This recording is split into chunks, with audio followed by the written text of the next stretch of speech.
Looking for a modern solution to moving? Check out Gozova. Whether you're moving homes, shopping for the perfect accent piece, or even just moving furniture around the house, you can get a quote and book online in just 5 minutes. The accompanying app will give you upfront pricing, let you track your movers, pay, and tip all from one place. And it's risk-free. You don't pay until your move is complete. Don't let the stress of moving put a damper on your summer. Visit Gozova.com and get moving today. Hi, my name is Mindy Hofman, and welcome to the Women of Austin podcast, where together we are igniting the power of women's voices.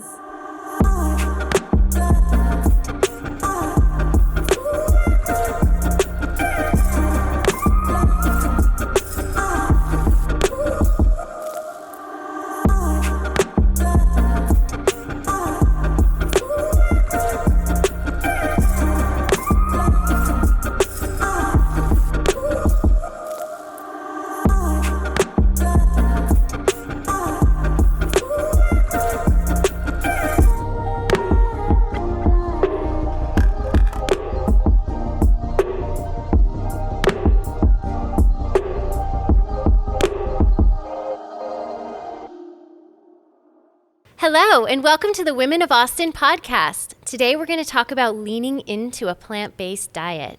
I'd like to start by asking a little warm-up question. When you were little, what did you want to be when you grew up? My name is Dr. Brooke Stubbs, and I'm from Austin, Texas.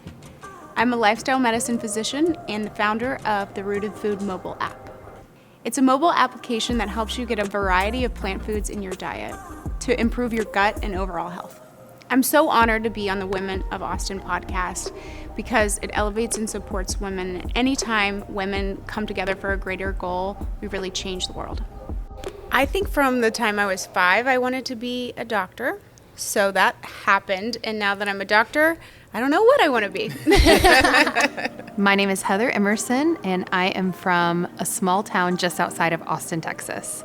I am the founder of Prep to Your Door. And at Prep to Your Door, we do organic, plant-based meals delivered right to your door in Austin and Houston. And I think the most special thing about our business is that we're zero waste. So every week we pick up the containers when we drop off your new food. Being a part of the Women of Austin podcast is a chance to connect with all of the women in the community. And I really support women, entrepreneurs, and anybody just trying to live out their dream. So in any way I can be further a part of that, I'm in. When I was little, I wanted to be a veterinarian and a singer. Oh. And I am revisiting my singing career recently, which is a new discovery in my life. Wow. That's amazing. That's awesome. Fabulous. Yeah. My name is Sharon Mays, and I am from Austin, Texas. I own a restaurant called Baby Greens. Baby Greens is a drive-through salad restaurant. We serve wraps and salads that have meat and vegetarian options. We also just launched a virtual restaurant called Taco Verde, which is a plant-based Tex-Mex restaurant. Being a part of the Women of Austin podcast is really, I love to be around other women that are in business, that are doing amazing and innovative things. So I love to be a part of the conversation to talk about how women are really leading and contributing to the Austin community, especially the business community. I also wanted to be a veterinarian and a singer. No way! And you have a food company. But I wanted to be a veterinarian, and I didn't know what the word entrepreneur was at that time, but I knew I wanted to have my own thing, whatever it was. I knew I wanted to be a doctor, but I also wanted to have like my own building and be able to do my own stuff. I love that. Well, now you have your own stuff. It's just a little different, and I can't wait to dive in. Okay, we're going to start with a quote today from Thomas Edison. He said, "The doctor of the future will no longer treat the human frame with drugs, but rather will cure and prevent disease with nutrition." Now, we're not there yet, but all of you are doing things that are helping us get there. And so thank you for that. And I'd like to talk more about that. I'd like to hear how you all got into this space of healthier eating, and I want to hear your why. So we'll start with Heather. I hope I don't take too long saying this.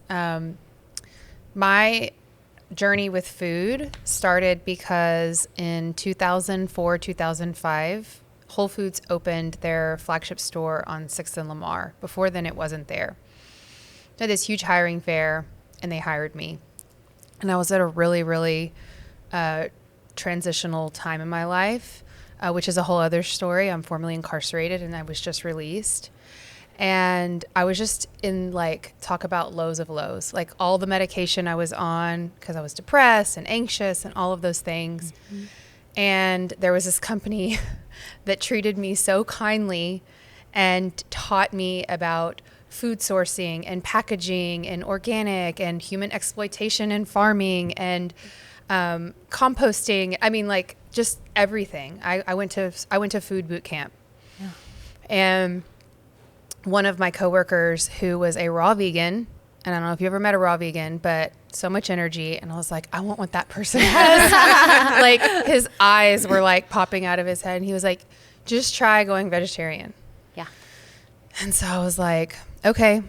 And so I did it in a very intentional way, very slowly. And I swear it changed my life. All my medication I got off of. I lost a bunch of weight. Mm-hmm. But the thing that was really what sold me on it was on being more plant-based was, or at the time I thought just being vegetarian was, I felt different. My body felt different. Uh-huh. I could see better. I could hear better. And I don't know what that is, but all I can conclude or assume is that I had a lot of inflammation in my body that went away. Oh, yeah. So that was my intro into food, and it never left me from that point forward. Oh, I'm all about it. I can't wait to get more into this. Dr. Brooke, I know that you have talked about the same thing, and I'd just love to hear more about your story. Sure. I love what you said, and I had a very similar, like, feeling of well-being when I also switched to being predominantly plant-based, but it came about through just somewhat of a medical need. I was going through fertility treatments. I had endometriosis. Knowing what I know now, I knew that was a lot of inflammation, and my lifestyle was contributing to that pretty heavily. My fertility doctor introduced me to plant-based nutrition. I think the thing she said that really just stuck with me was, well, even poultry is inflammatory. And it really made me want to just dive deeper and understand more. Mm-hmm. And it started slow. First I was already lactose intolerant, so the milk wasn't hard, but getting rid of the chicken, the red meat, the fish came first, then eggs. I still eat occasionally a cheese, but just having that sense of well-being where you just feel different. You feel lighter. You feel more energetic. I became so impassioned about it. I wanted so many people to feel this way and understand the benefits of it. And that's my story. Yes. Well, that's why you're here. I'm so glad that you're here to help discuss this and share more information with us. Mm-hmm. And Sharon? So my journey with adding more plant-based foods actually started in my 20s when I stopped eating sugar. And so as a young person, I was having a problem. I had like acid reflux all of the time. And, when you're in your 20s, I'm going out all the time, just being, I worked in the music industry. So it didn't seem incredibly bizarre that I just always had a bottle of Pepto-Bismol in my purse. Like, that's normal, right? And so I ended up having a healthcare because I kept having this pain in my chest. Mm-hmm. And I was like, I feel like I'm having a heart attack.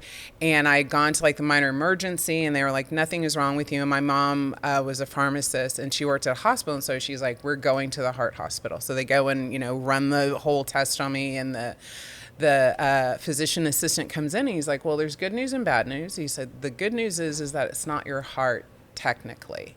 And he was like, your esophagus is so swollen, it is pushing your heart up against your breastbone, and that's why it hurts. Wow. And I was like, wow, Whoa. that sounds really nasty. He's like, yeah, it's not good.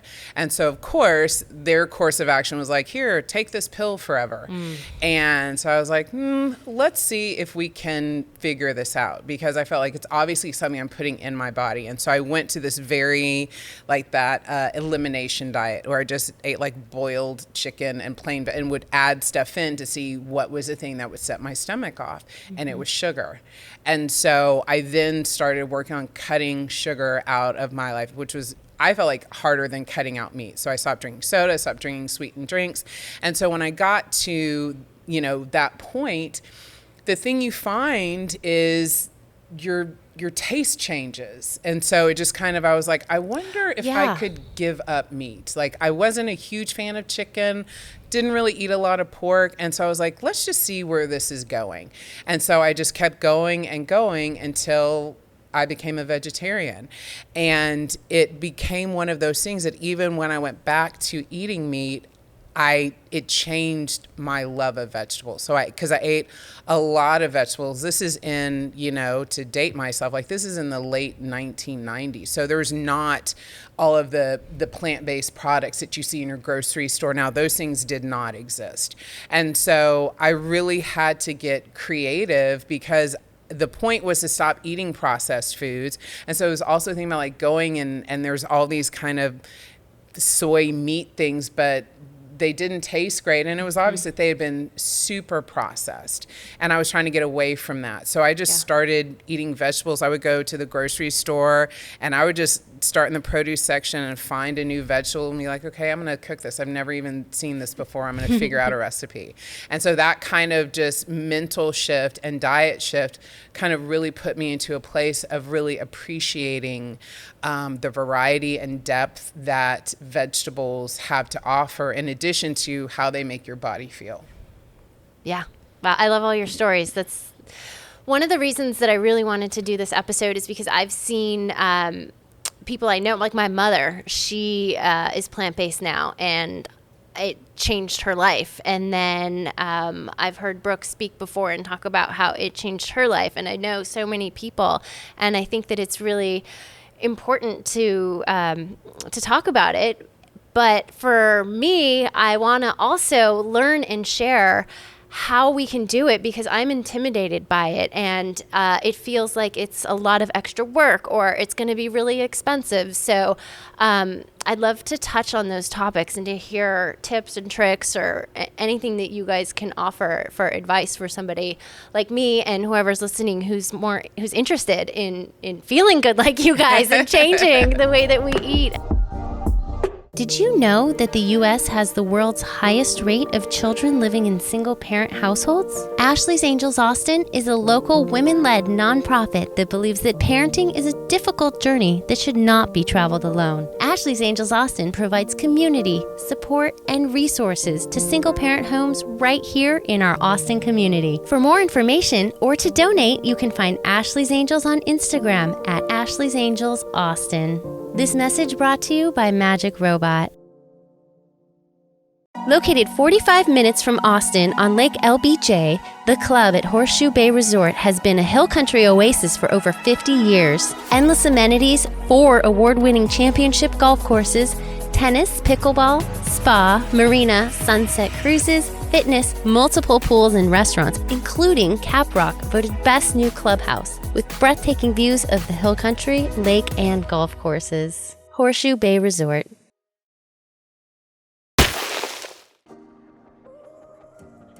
Hi, my name is Mindy Hofman, and I'm the founder of Women of Austin. At Women of Austin, we focus on community, connection, and collaboration, because we know that together, we're stronger. It was important for me to do a podcast on leaning into a more plant-based diet today, because I've seen the way that it's changed people's lives by simply just changing what they're eating. So I wanted to learn more. I want to feel good, I want to feel better, and I want that for you too. Today we're shooting at Everly on South Lamar, and it is such a beautiful, wonderful space, and we are so grateful to be here. Because I'm not the kind of person who has the time to cook gourmet meals and have everything look perfect on the plate, and I want convenience. It is somewhat swimming upstream in order to accomplish that because of all the convenience foods that are processed, that, you know, are not plant-based. And so I think the biggest thing you can do is change your environment. Don't let anything into your home that you know you can't eat or that you shouldn't be eating. And then I always put things in my pantry in clear containers. So it takes away the marketing from all of the industry that would sway your decision on what to eat. And you just let your body talk to you then. Wow. I've never heard that before, and I love that. I love that. I'm not going to tell you what's in my clear containers right now. That's really good advice, by the way. That's great. Yeah. So the question is for people who are scared of plant-based, like what is, you know, how do you lean into that, right? Yeah. So my company, that's exactly what we do. We try to help people have an easy option from the fridge. We do organic plant-based meals delivered. And one thing that I really like, a holistic health coach shared with me that a lot of diets do this thing where you restrict or eliminate, and there's a time and a place for that. But what he really taught me was don't worry about taking away. Try adding in. Oh. And you will naturally remove, like what you did. You took away sugar, but then other things just kind of started happening, right? Absolutely. So what I preach is just start adding in more vegetables. Just start adding in one plant-based meal a day. Your taste buds are going to change. Everything's going to start feeling different, and just tune into that. Most of our customers are not vegan or plant-based at all. They just know that they want to eat better. Yeah. And so I'm really proud that we feed like 90% omnivores. Oh, wow. That's I interesting. didn't know that. Yeah. Yeah. Wow. Yeah. And that I feel like that's more impactful than just feeding vegans, right? Like Yeah. we're actually making an impact on other people's lives who just want more vegetables in their diet. Yeah, I think that too. I know that Sharon, you talked about how you introduced meat back into your diet, and I like that you all have tried things and you figure out what's best for your body and you do what's best for your body. But I think that after talking to you guys and doing my own research, there's no denying that healthier foods are what's best for your body, and then just figuring out how to tweak that. And Sharon, you make it more accessible to have healthier foods. And Absolutely. So with Baby Greens, it's kind of, you know, how to be healthier, start a restaurant. Like, go out and start a food business. Like, no. So, you know, when I was a vegetarian, one of the most frustrating things was that, you know, I was a person on the go and there was no fast food. And so I had like an igloo container. And I just like had to put my food in there because there was nothing. And I worked with this woman, Rosemary, and she was like my Sherpa. And so she was like, well, you know, if you go to like churches or something, you can get like green beans and corn, or you can get a bean burrito from Taco Bell. I was like, this is the saddest life ever. I'm not going to go around eating like sides, and I'm not interested in that. And so I am, you know, marketing is my background. And so I got so annoyed that like all these fast food chains, it's like everyone got together and decided we will just serve people garbage. And we as customers said, and we will pay for it.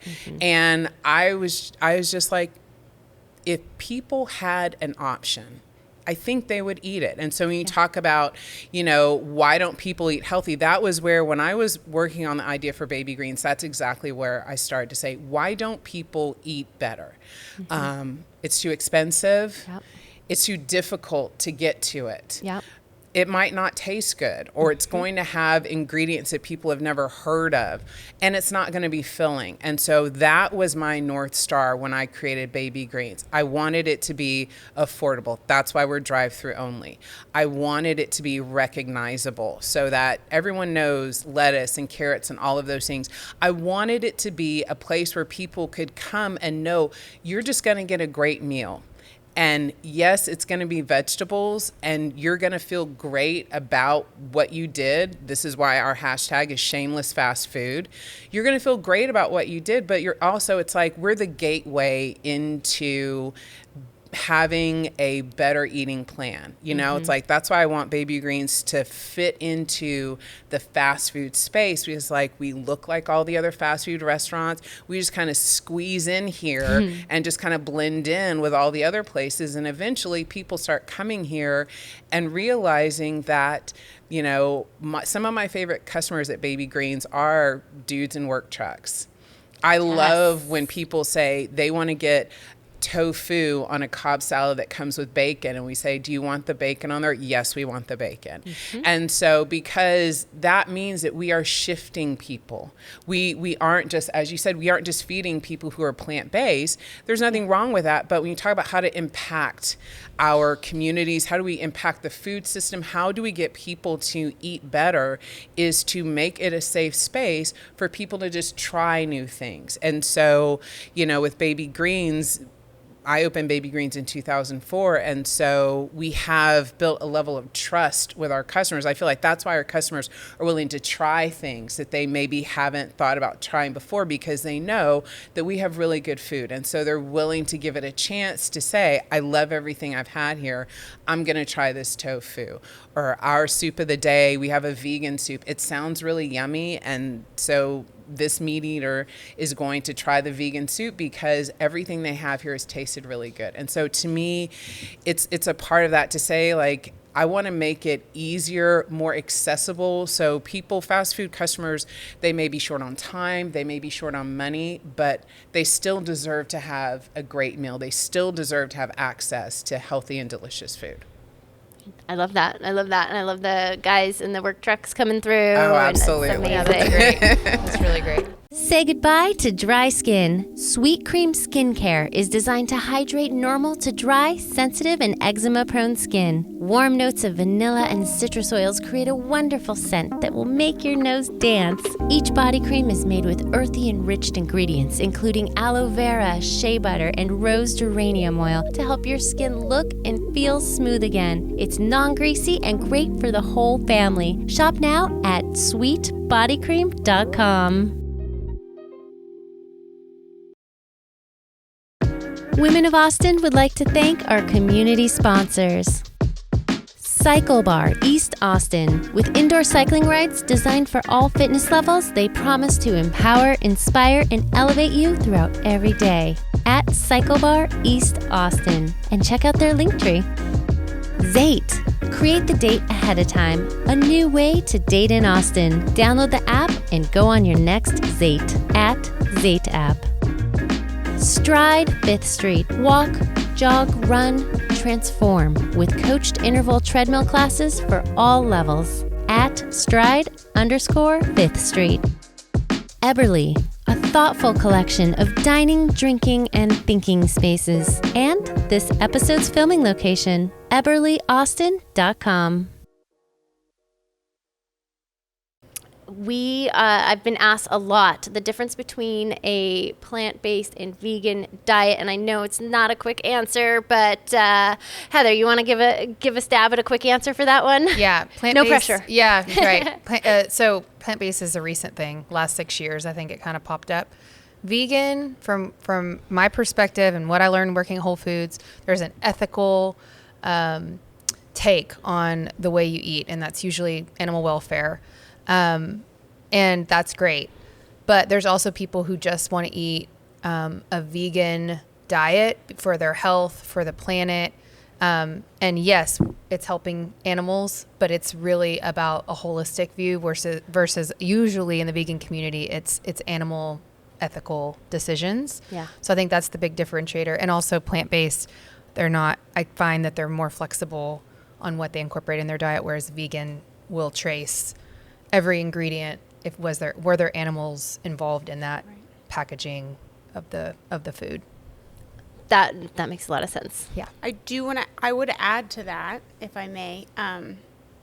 I've heard a lot of times, like, you can be a junk food vegan, so there's a lot of ethically sustainable foods that are processed, so you can be plant-based And you're right, there's like a variation in how plant-based, their percentage of plant-based, but in terms of like vegan plant-based, sometimes we think whole food plant-based and then vegan. Did I make sense there? I think what you're hitting on is like you can be vegan and be really unhealthy, whereas when you're plant-based, because it's that holistic view, there's usually an element there of like consciously consuming what's good for you. Nice. I like that. Thanks for clarifying. And I'm really looking forward to making some changes myself, Brooke. I know that your Rooted Food app helps with that, and I've enjoyed using it. And we got drive-through salads, and we have delivery plant-based foods. So thank you guys for all that you're doing for the community and for being here with us today to talk about this. And I want to leave us with a quote from Gandhi. He says, "It is health that is real wealth and not pieces of gold and silver." Exactly. Thank you so much, you guys. Thank you. Thanks so much for joining us today on the Women of Austin podcast. A new episode premieres twice a month right here on the Women of Austin channel. Make sure to subscribe and hit that notifications bell so you never miss an episode. Make sure to follow us on Instagram at women_of_Austin. My name is Mindy Hofman. I hope you'll join us for our next episode of the Women of Austin podcast. Light it up, light it up.